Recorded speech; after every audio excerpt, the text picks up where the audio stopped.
Yeah, you know poetry dropping when the pen clicks, and poets get it popping with the pen click. You now rocking with Kuya David, the prime poetry prime minister. I am with my brother Daniel Hees, the chubby fat god. And today, you better check the scenario or end up in the burial, cause live out of Ontario, we got the wordplay wizard himself, Mr. Myron, Dimitri Woods. Let's get it. If this is your first time hearing this, you'd probably think it's a sex poem, but no. I assure you, it's a typical first date that no decent establishment would allow, which is probably why I've grown accustomed to taking all of my meals to the bedroom. Let's see. You see, I never get far before my pit bull, his name is Samuel, before he starts snarling at my company. I tell her to stay to the bed because the floor is lava. Y'all remember that game we used to play? We'd jump on all the furniture. Your mama tell you, get your ass down. But you'd be like, but it's cute. And it was cute how puppy love would often bite us young to make us men mature into full-grown dogs, never having to consider the aftermath of sinking our teeth into bodies which do not belong to us. You know, now that I really think about it, Sam and I, we are a lot alike. I too have been told that I get comfortable with new people much too soon for any real pleasure. And how else am I to explain how every time I try to kiss her wounds, I only wound up licking them instead. How I sucked the infection out of her and replaced it with my own venom. Would you believe she mistook the poison for chivalry until it killed her? But then I realized that if you die in a dream, you immediately wake up. So immediately she woke up screaming with these claims that I killed her with my kindness. Needless to say, her story brought me to tears. And I couldn't help flooding the room with lies about I would never do such a thing. You see, she drank every drop until she was no longer sober. She kissed me and I became drunk, but it wasn't on love because as I had learned, it was far too early to be lip-locked with strangers. And that's when I knew I wasn't myself.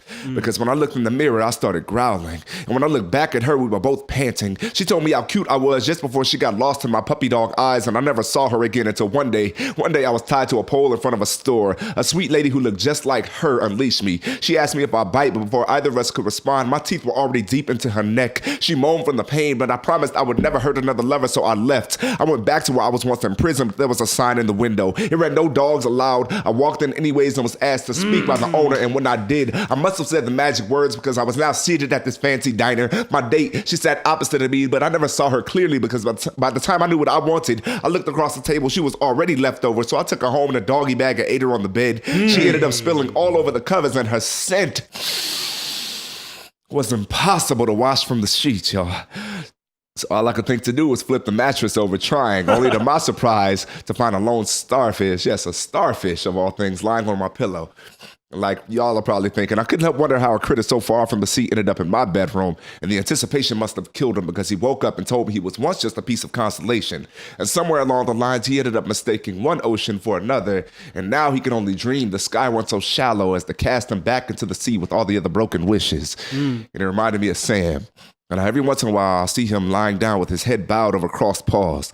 You know, there's one time I was looking at him, though. I couldn't really tell if he was asleep or not. And, you know, maybe I'm just tripping because when I looked at him real hard, I could have sworn it was like he was praying. And all I could think to myself is, what could a dog possibly have to speak to God about? Hey! God. Get it, boy. Myron, Dimitri Woods in the cuts. Pen click cracking. What's up, Kuya? Yeah. You know, I'm just chilling. I'm just blessed by this. Yo, you could tell off the rip that like this guy is slam ready because he already had only for an audience of 2 people. He's already doing the eye contact. Yeah, He's like doing the arm. It's like, man, go ahead, boy. It's like, I see you. He's slam ready, boy. It's like, what? Gotta stay ready, you know? Stay ready, don't have to get ready. There we go. That's why you here, Myron. That's why you here. Thank you for inviting me, guys. He's like one of those rappers that are like 5 verses in the back pocket just in case a cipher breaks out. He's like in the back of the airliner just like looking around. It's like, yo, where the cipher at? Let's get it. Let's get it. Well, welcome to the Pen Click, Myron. Thank you. Welcome everybody at home. We get it cracking. Pen Click is the most cracking poetry podcast in the world. I'm gonna say it. Hey, you know what? It's good to be here. They're the most popping podcast in the world. There we go. Cosign. There we go. Myron just gave us that. There we go. Co-signing with the pen click. Yo, that's bars. That's levels, bro. That's levels. Thank you. First up on the game of every episode, we got Threads and Lines. This is all first verse. All first verse. You about to get this work.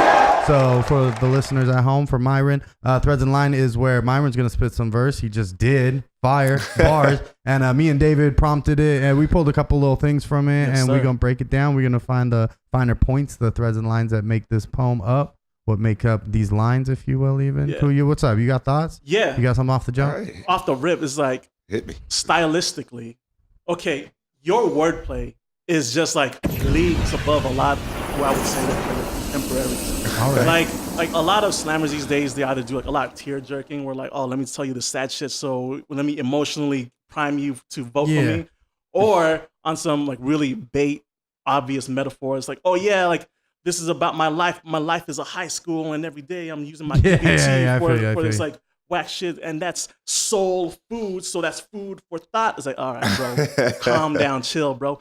But now it's like you have like a lot of these like word association schemes, and they're subtle. They're subtle, but then but as you string them together back to back, it just adds up to a really ill collective sum of poetry. And like that poetic device that you use, or wordplay, is like so sharp. It's like not very seen. It's not seen a lot in this modern era of slamming. Like, who are your inspirations that kind of influence your style like that?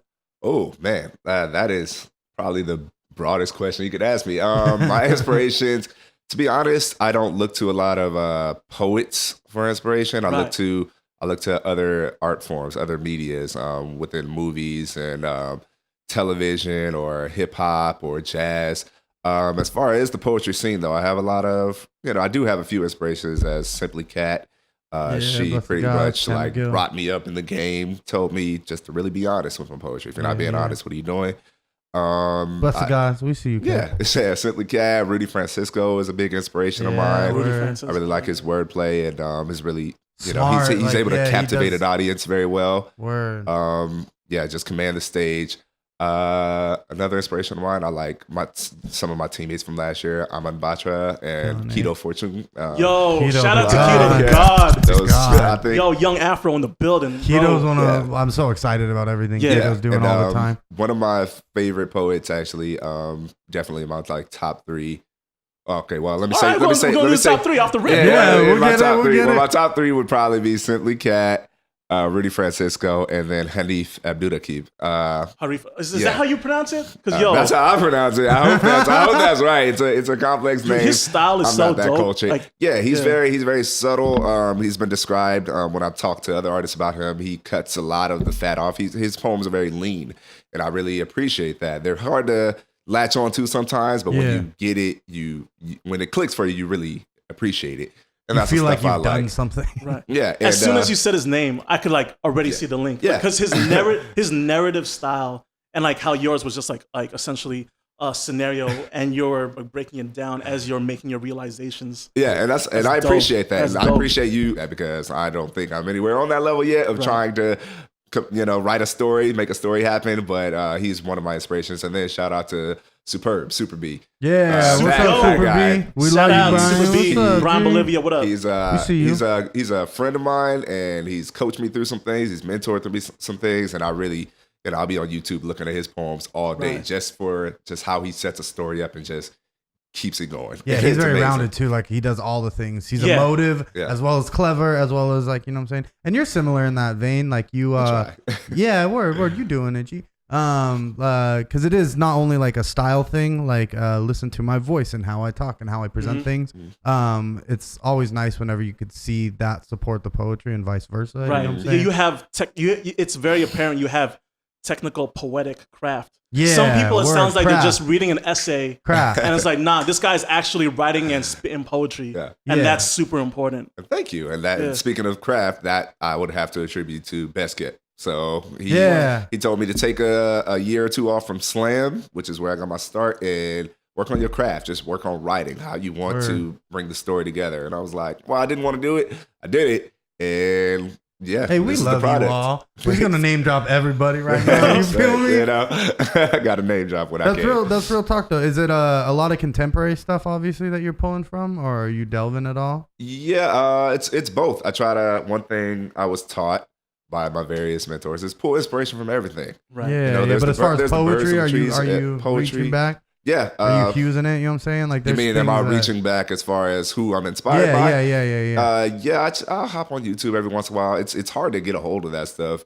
if you don't already know. I consider myself a very contemporary or modern artist. Yeah, no, I feel you. And so Especially because you said he pulls off YouTube. Yeah, not word. a poetrymagazine.com or anything. It's like, no, I'm not going to go through the search terms and write the word joy and see how many joy poems come out of 1943. Nah, off that. Yeah, it's like YouTube, son. If it's not on YouTube, it don't exist. That's not true. I grew up watching Def Jam poetry. Right. However, to pull something from there in my 20s is like, that's hard. I wouldn't know any names. To me, it was just watching a show, like watching DBZ or something. Like, yeah, word. No, I feel even though I can remember that, but yeah. Right. And So I can plus, look back. we all come from that ilk, that school. Like that's really what hit us all. Like, oh, Right. what's up? Right. Well, moving on. Yeah, like Mhm. my favorite part of the poem. Again, back to like that same story because we have this like dog metaphor that plays through the whole thing, Mm-hmm. and I liked how you use the dog metaphor and an equal, not derogatory, you know what I'm saying, or deprecating, but not in a celebratory manner, you know what I'm Right. saying, because we do a lot of that. We do. And it wasn't just using a metaphor for the sake of doing a metaphor. It was well used. Yeah, word, throughout. word. And one of my favorite parts of that, because it was subtle, again, it wasn't like straight hit him with like, I'm a dog, was the doggy bag line. Like Yeah. low key, I looked across the table and she was already leftovers. So I took her home in a doggy bag. Gee. So like, and when I saw that, like I pictured that, you know what I'm saying? Right. Like when you looking at a girl and you cooking her in that seat, like, oh, we on our second date and you don't even know, girl. Yo, and eating around the bed is like getting slapped. Like, yo. Yeah. So what is that? Is that like as blatant as we think it is? Is it? Is there more to it? Is there more metaphor? And, there? and you know, no dry stitching or anything, but you know, you could just like you could imply things. Are know? you It's like- adding to the dog metaphor there, or are we you pulling? like? Yeah. You're pulling from word, experience, right? Yeah. To be honest, No names. We're gonna bleep them out. to if we be do. honest, Right. no. When I write my poetry, this is like a thematic for all of them, for all of my poetry. Is yes, I'm pulling from something, but it may not be literal. Yeah, no, I feel you. And so, Or your experience. you know, of Right. course, it's not literal. I'm not, you know, taking a girl home in a doggy bag. Like I'm not a murderer. Well, of course, that you know, sometimes, some like- people do that. But when I say it's not literal, it's I don't mean that had to be my exact experience for me to write about it. Not to say it's a lie or a truth. To me, there's a thread in between that to where in that thread I call story. And so Yeah, word. for me to say something like that, what's my purpose in a line like that is to get you to get that image. And for you to say, I saw her across the table, I saw the whole scene. To me, it's like, what does that scene represent? That represents exactly what you said, how we could be on a date and counting our chickens before they hatch, jumping the gun and saying like, this girl, she's laughing or doing whatever girls do on the dates or, you know, vice versa. And then there's a point in time in that meeting that you're like, oh, I got her. Yeah. I got and it. you know, And that she may not switch. know it, Got a but lot. I do. And I don't want to say, you know, I'm player. I do that all the time or something. That's not the purpose of the poem. It's to say that it may be a thought of mine. That may be a thought of mine, and Word. sometimes it works in my favor. Sometimes it works in her disfavor.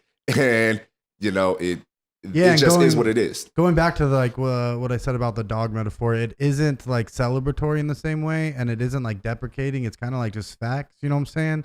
Like you said, there is that moment when you know in the moment when you're on a date or there's potential for anything physical to happen. Like, all right, Exactly. this is gonna happen, and that's undeniably real. And like, it's a weird machismo. You know what I'm saying? It's a weird dance to have to recognize that and like not necessarily condone or celebrate it. Like, Yeah. it is just facts. Right. It's like what Jay-Z said. It's not a real song. It's just a real song. Yeah, Yo, word, shout out to word. Myron for doing the whole like rapper thing of like, oh no, those were just lyrics, officer. It's like that's not actually. I didn't actually go off the whip and bust shots. That's just lyrics, bro. That's just lyrics, bro. Entertainment. It's just a rap. It's just entertainment. Yeah. It's just entertainment. It's like so when you ask him like, yo, did that really happen? It's like, oh, that's story.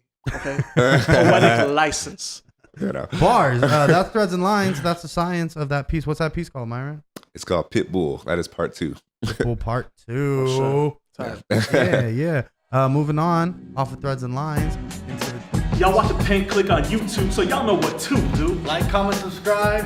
Share, write, survive. Love y'all.